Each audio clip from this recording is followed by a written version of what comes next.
Mari kita berdoa. Tuhan, terima kasih karena Engkau telah memberikan kesehatan pada kami selama ini.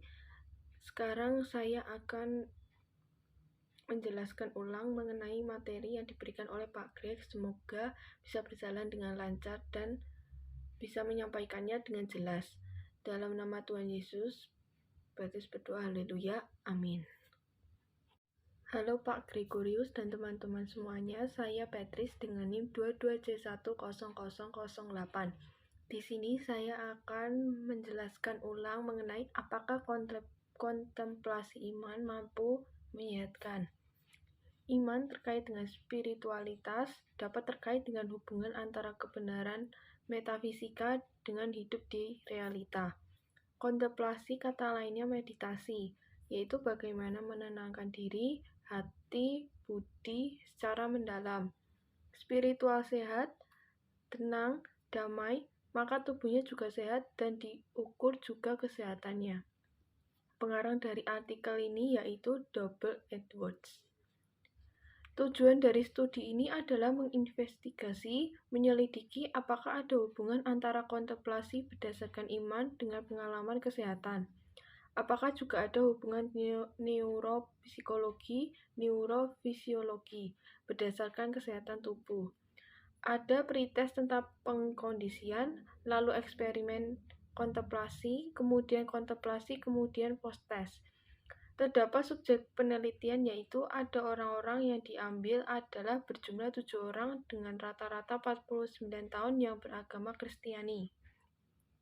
Tapi sebenarnya dalam teori disebutkan bahwa ini bisa dilakukan oleh agama lain. Karena kontemplasi dalam iman tidak hanya dalam Kristiani, jelas ada dalam budaya, hidup tradisi-tradisi, agama Islam disebut kaum sufi. Biasanya mereka bermeditasi, merenungkan ayat-ayat kitab suci. Keprihatinan mengapa penelitian ini dijalankan adalah kesehatan manusia. Apakah manusia itu sehat dengan satu cara yaitu minum obat atau ada cara-cara lainnya? Maka diperkenalkan satu pendekatan teologi yang sudah dijalankan sangat lama. Dengan meditasi atau kontemplasi membuat level iman, kesehatan, dan ketenangan pikiran meningkat. Ukur iman salah satunya diam bersama Tuhan atau mendengarkan Tuhan atau merenungkan kitab suci. Terjadi kisah nyatanya di Afrika Selatan dapat menyembuhkan. Doa yang mendalam bisa dikatakan memiliki hubungan yang signifikan untuk menyembuhkan. Ada teori yang mengatakan mengapa manusia tidak sehat karena energinya tidak seimbang, emosi terlalu tinggi, energi dalam diri yang menjadi rendah. Ketenangan diri itu membantu apa yang kamu katakan pada diri sendiri terus-menerus, lama-lama akan jadi mendorong seluruh metabolisme tubuh ke arah tujuan itu. Dengan digaipannya, tujuan itu dapat diimani.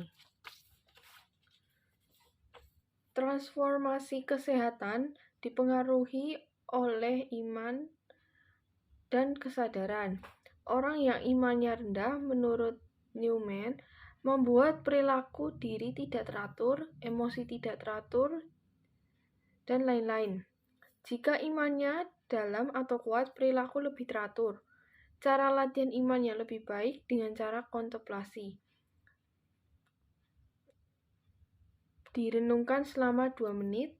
Teknik kontemplasi berdasarkan iman bisa mengambil, membaca, merenungkan ayat kitab suci dengan tenang dan nafas teratur sehingga muncul hal positif. Di sini saya akan mempraktikkan mengenai kontemplasi yang telah diberikan oleh Pak Greg. Di sini saya telah membuka dan akan membaca ayat kitab suci dari Mazmur pasal 9 ayat 9-10 tentang kuasa Allah yang hebat.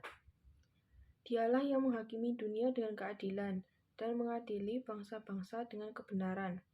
Demikianlah Tuhan adalah tempat perlindungan bagi orang yang terinjak, tempat perlindungan pada waktu kesesakan. Tuhan adalah Allah yang hebat. Tuhan adalah Allah yang hebat. Tuhan sebenarnya adalah Allah yang sangat hebat. Dia telah mengutus putranya untuk datang ke bumi untuk menyelesaikan semua perkara yang telah manusia perbuat. Jadi Allah Tuhan sungguh hebat. Tuhan sungguh hebat.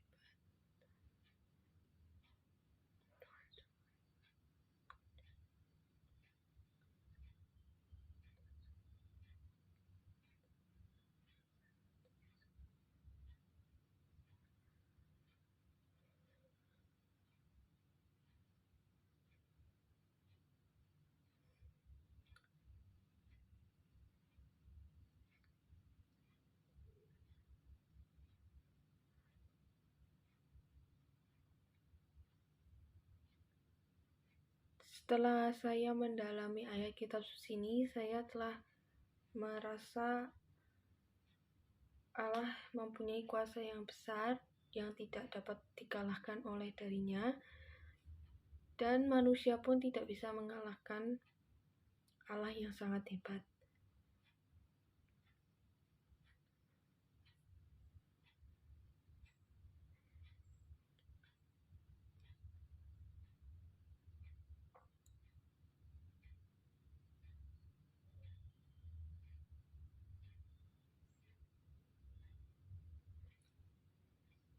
Sekian, saya telah mendalami kontemplasi iman yang telah saya baca dari ayat kitab suci ini. Terima kasih semuanya.